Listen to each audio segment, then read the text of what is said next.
Legend Mick Foley, and you are watching C-RadTV here, right here on YouTube. Have a nice day. This is Cody Diener, and you are watching C-RadTV on YouTube. And just like Cody Diener, C-RadTV lives by two simple words. Just give her, yeah. How's it going, guys? It's Rad saying a WWE Smackdown review from March 12th. 26 days till WrestleMania. Mania just gets closer each and every day. But yeah, let's go ahead and jump right into it. So we start off with Shane McMahon, SmackDown Commissioner, coming out to the ring. Of course, in the ring already is Shane McMahon's America Cup trophy that Shane won back at Crown Jewel back in November. Yes, that trophy is still here and it's still a thing. And no, Vince, I will still not call it that other name. It will forever be the America Cup. So then Shane goes in and he demands that the ring announcer goes on and calls him Best in America. And then Shane demands him 2 more times to say it like he means it. So then after that whole shit, Shane then goes on and then says that he's sick of The Miz and everyone that's associated with him in his life. Then after that, the crowd starts chanting, "We want Kofi." No, stop chanting, "We want Kofi." It's not time for Kofi yet. I want to hear what Shane has to say. We want Kofi. We want Kofi. Shut the fuck up. I want to hear what Shane has to say, god damn it. So then Shane goes on and says that a lot of people in the back have used him, to try and get ahead and make money and whatnot, and take advantage of him because Shane is a McMahon. So then Shane said that on Sunday, Shane officially stopped doing things for others. Then Shane goes on saying he was born to be the best in America. And then Shane says he's starting to do things now for himself and no one will ever use him again. And then Shane said that it felt good to beat down The Miz in front of his dad in Miz's hometown of Cleveland, Ohio. And oh, by the way, they were still in Miz country because SmackDown was in Dayton, Ohio, which is not that far away. It's like about 2 hours from Cleveland, southwest of Cleveland. Yeah, southwest. So yeah, they're still in Ohio, so it's still Miz country there. So then Shane goes on and then says that Miz can prepare for a Best in America beating at WrestleMania 35, and it will be awesome. So yes, if you can cue on there, at Mania 35, it will be Shane McMahon versus The Miz. And a true battle to find out who is truly the best in America. So yeah, we'll have to wait till Mania, but let's continue on. So next up, we get an 8-man tag team match. We get the team of Aleister Black, Ricochet, and the Hardy Boys, Jeff and Matt, versus The Bar, Sheamus and Cesaro, Rusev, and Shinsuke Nakamura. Highlights of the match: Aleister's leg sweep was good, along with Ricochet's standing moonsault. Aleister's strikes throughout the match were good. Shinsuke's were pretty meh. The Hardys' double leg, followed by a double leg drop combo. Very well done. Really well executed. Cesaro's leg drop was also good. It was to take a shot, I guess, at the Hardys. Jeff's jawbreaker was good. Ricochet's head scissor was good, along with his drop kick. Ricochet's back body drop was also good. The Hardy Boys' poetry in motion was very well done, along with Matt's side effect. Sheamus' pump knee was good, and then Aleister would also come in and hit the Black Mass. Jeff would then hit 2 Twists of Fates. So this is the part where everyone just spams their finisher and all hell breaks loose. Jeff then hits the Swanton, but Rusev and The Bar would come in. Rusev, Nakamura, and Sheamus would come in to break up the pin. And then right after that, The New Day, Kofi Kingston, Big E, and Xavier Woods all run out to the ring. And The New Day attack everyone involved in the match, forcing the DQ. So I didn't really catch on who New Day attacked first, so I'm going to have to go with that no contest ruling. So this match was going to pretty much be a draw regardless. So then after the bell rings and after the match ends, New Day goes on and continues to attack everyone for post-match assault. And New Day end this attack by hitting the Trouble in Paradise on Rusev, and the New Day stands tall. But don't worry, we're going to get back to New Day in a little bit. So don't worry, folks. You want Kofi? You're going to get Kofi all right tonight. Just going to have to wait a little bit longer. So continuing on, next up, Randy Orton comes out to the ring. So Randy comes out, he goes on and lists his major accomplishments in WWE. And for each accomplishment that happened in each year Randy's been in WWE, he's also listed where AJ Styles was in the indie scene. Oh, so listen, AJ's indie scene and accomplishments. And then Randy says that WWE was never the house AJ Styles built. It was always the house Randy Orton built. So then AJ Styles music hits, and then AJ Styles comes out to the ring. So then AJ gets in the ring. AJ then says that Randy followed his indie career very closely, and that AJ was flattered by it. Hey, I guess Randy has respect for how far AJ's come in the indies. So then AJ says that he's proud to come from the indie scene. And then AJ goes on saying that Randy Orton was built for WWE, and he wouldn't last in the indie scene. I have doubt. I think Randy could last in the indie scene. He's a very talented wrestler, very smooth in-ring worker. So then AJ goes on and then calls Randy's RKO a cheap rip-off of the Diamond Cutter. I was like, whoa! Well, you gotta admit, the RKO and the Diamond Cutter are pretty much the same move. Just executed a little bit different. So then Randy goes on and then he mocks the Too Sweet. Because WWE copyrighted it, so now the Bullet Club's only got to do the 1 Sweet now. So then AJ says that Randy is surrounded in the locker room by a pool, and I mean a pool, of indie stars. AJ's not wrong. Almost everyone in the back worth a damn has come from the indie scenes. Let me just name some major indie companies that a lot of these talents come from. Daniel Bryan, Reign of Honor. Samoa Joe, Reign of Honor and TNA. Not 100% sure about New Japan. Shinsuke Nakamura, New Japan. Finn Balor. Finn Balor was New Japan. Almost said Reign of Honor there. Damn, that would have been an epic fail. Ricochet, Reign of Honor. And the list goes on and on and on and on and on and on and on. Like everyone in the back worth a damn has come from the indies. And a lot of those indie names were big names in the indies that are now in WWE. Except for the Bullet Club. Like, WWE almost had a chance to bring Kenny Omega in, but Kenny Omega, of course, decided to not give in to the money and sign with AEW.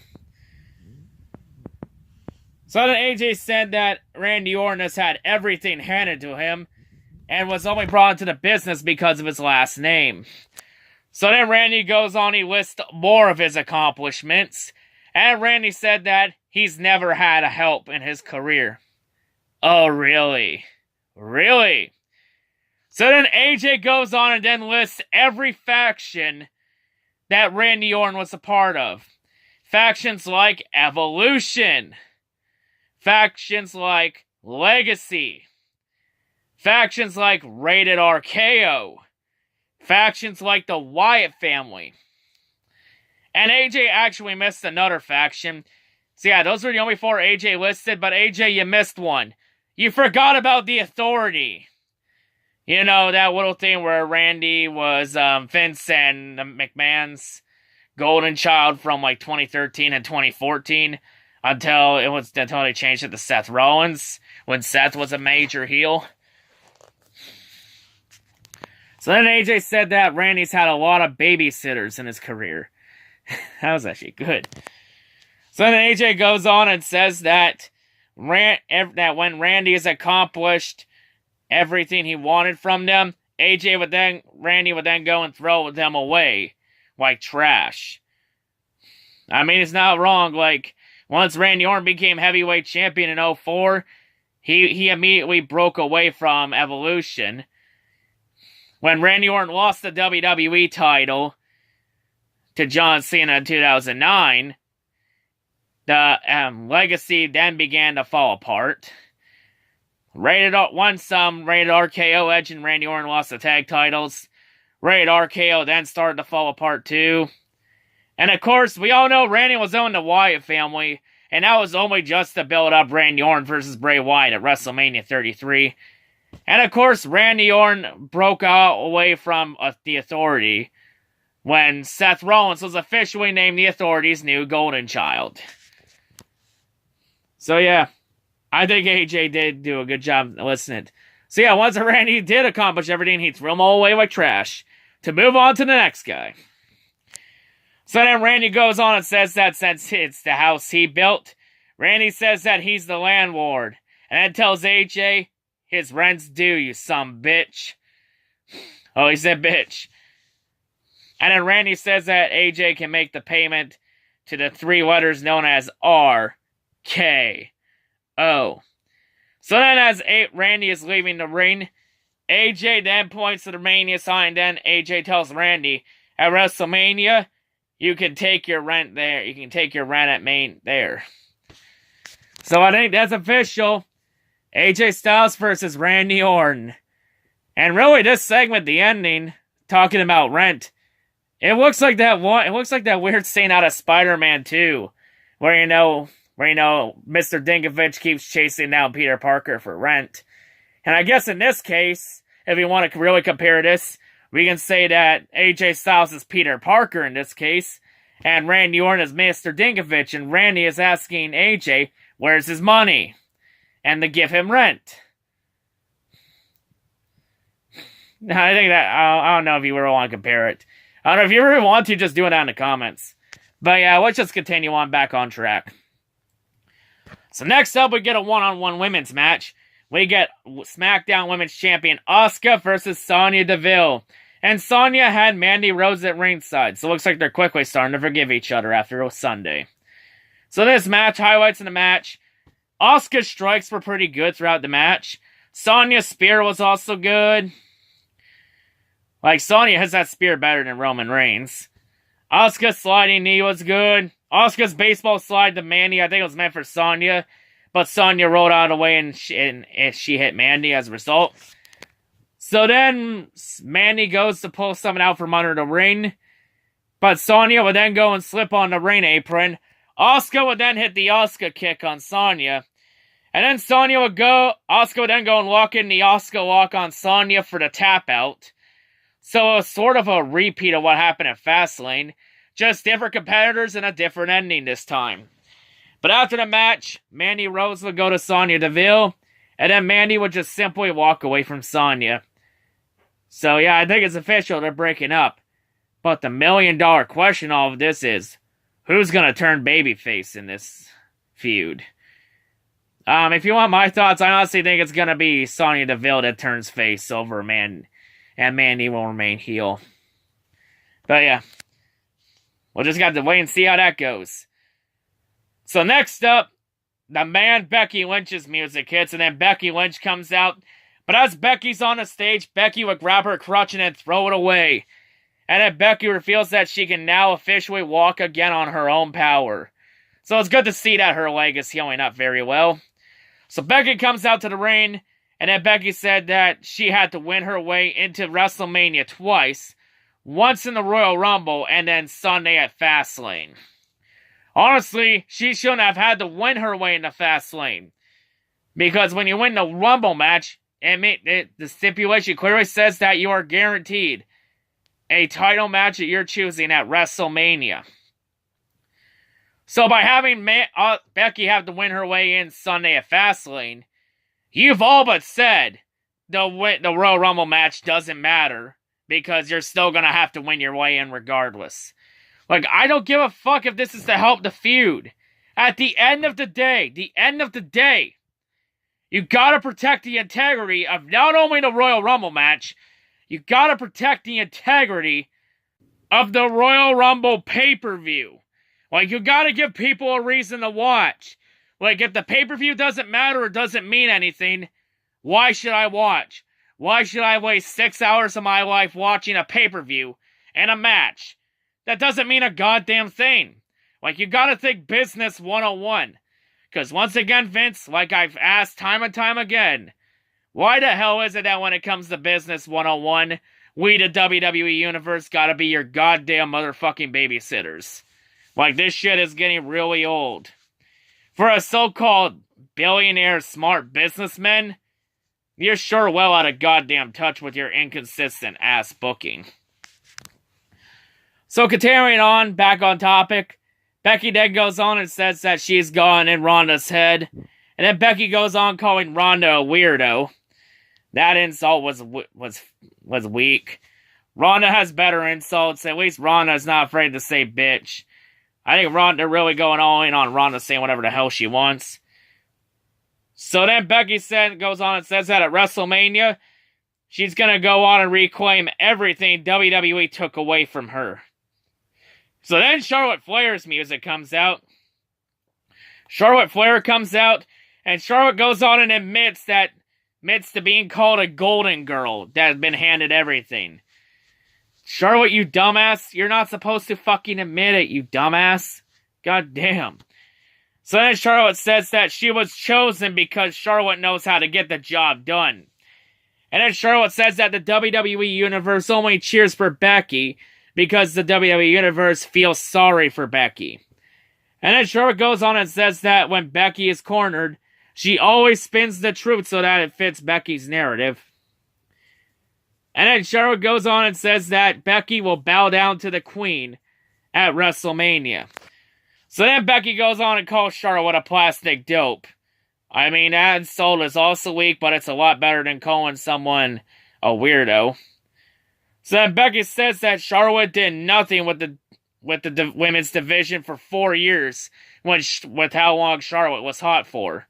And Becky said she did more in that division with the division in 6 months. So then Becky says that at WrestleMania, the Queen will be dethroned by the man. So yeah, really, this is really getting intense. Like, I wouldn't be shocked if Ronda Rousey just shows up on Raw, on SmackDown, and attacks Becky and Charlotte. Like, I don't think it's a matter of if it happens. I think it's a matter of when. I think if they're gonna do it, I imagine Ronda would more than likely do it on the go home SmackDown to WrestleMania. But we're just gonna have to wait and see if they're gonna do it. So continuing on. Next up, we get a tag team match. We get the team of Rey Mysterio and R-Truth versus the team of Andrade Cien Almas and the United States Champion Samoa Joe. So highlights of the match. R-Truth's hip toss is good along with Truth's corkscrew elbow. Rey's Hurricane Rana and his head scissor was also good. Samoa Joe's press slam was good along with his strikes throughout the match. Andrade would hit 2 out of 3 amigos. Rey Mysterio would counter the third amigo with that sunset flip into a pile driver. Very well done once again. So then, when Selena Vega tries to interfere to prevent Rey from making a tag, Carmella would pull Selena off the apron to prevent interference. R-Truth gets tagged in. He does John Cena's bullshit Superman comeback with the same old shit shoulder tackles, that side slam, and the 5 merchandise shuffle. So then Truth's single drop kick was good. Samoa Joe's super kick was also good too. Rey would hit 2 head scissors to Andrade and Samoa Joe, which would set up a double 619. Rey would hit a frog splash on Andrade, but Samoa Joe would hit a senton to break up the pin. So then right after that, Rey Mysterio would then go and roll up Samoa Joe. And Rey Mysterio gets the 3 count for the win. So Joe takes the loss. And by having Joe lose by a roll-up, you make Joe look like shit. Like I've said time and time again. Especially from here on out. You should not have your champions losing on the road to WrestleMania, no matter what. Especially with WrestleMania 4 weeks away. Like, this should not be happening, god damn it. So, more examples of WWE's inconsistent booking.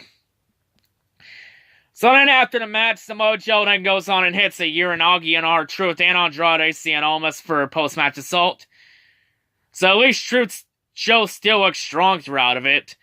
But however, that doesn't make up the fact that he took the goddamn loss in this match.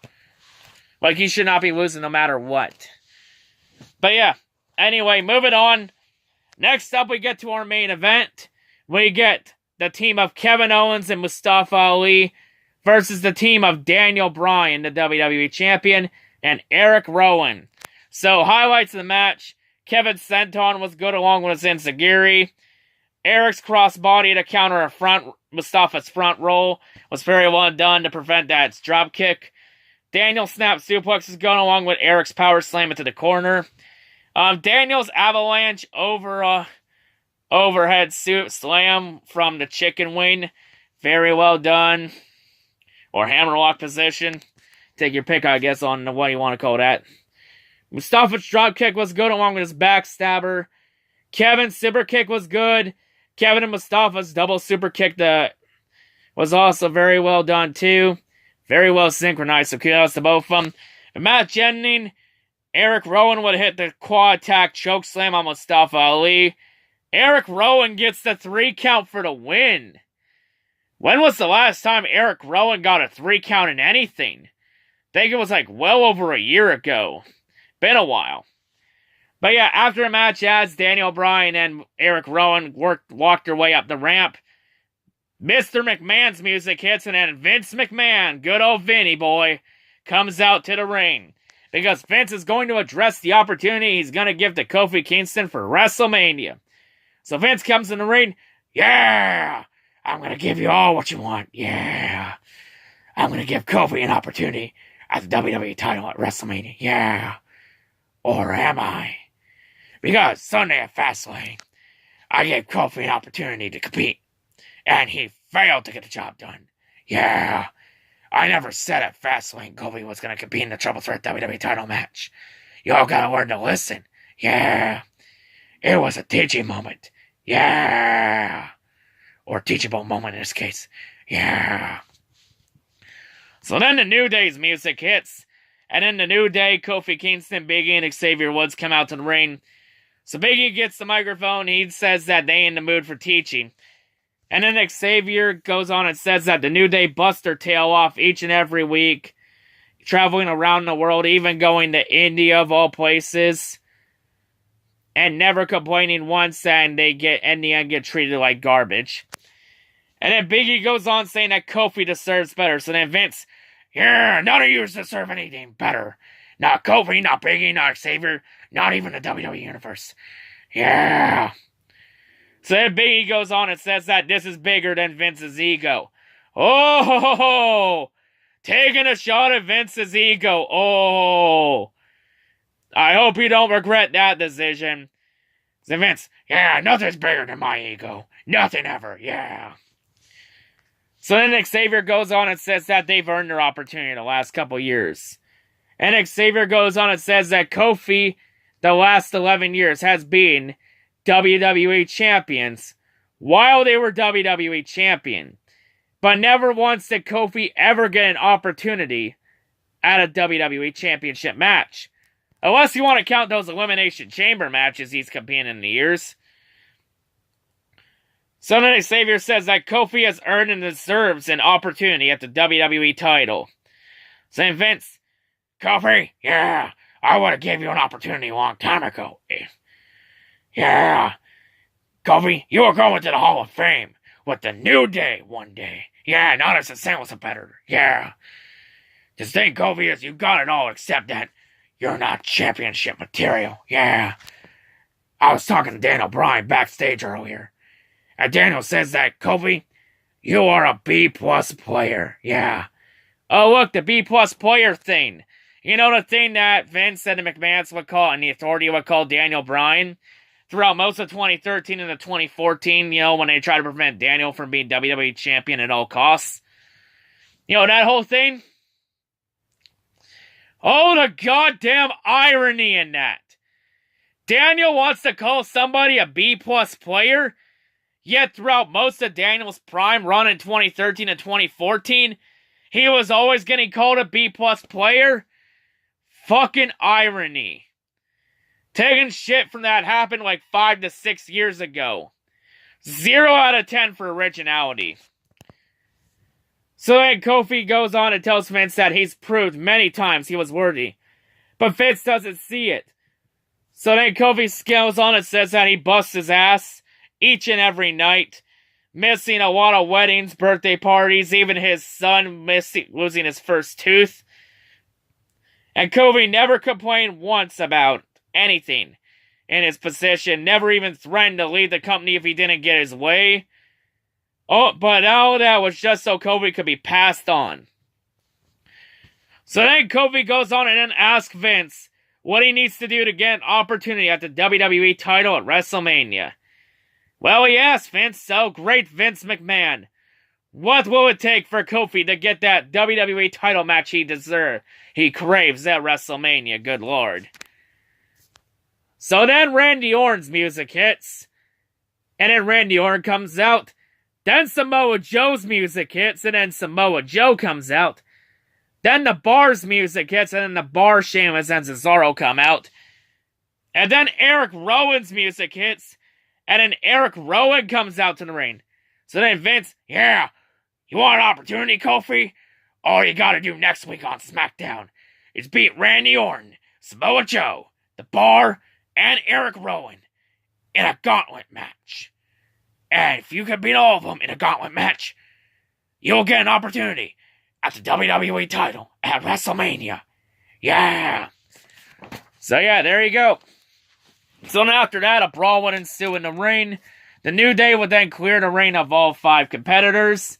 New Day stands tall as we end SmackDown. So yeah, you heard it here. Next week, Kofi competes in a 5-man gauntlet match. If Kofi wins, he goes to WrestleMania to challenge Daniel Bryan for the WWE title. So SmackDown, like Raw, pretty mess show. Mediocre. You know, it wasn't a good show, but it wasn't terrible.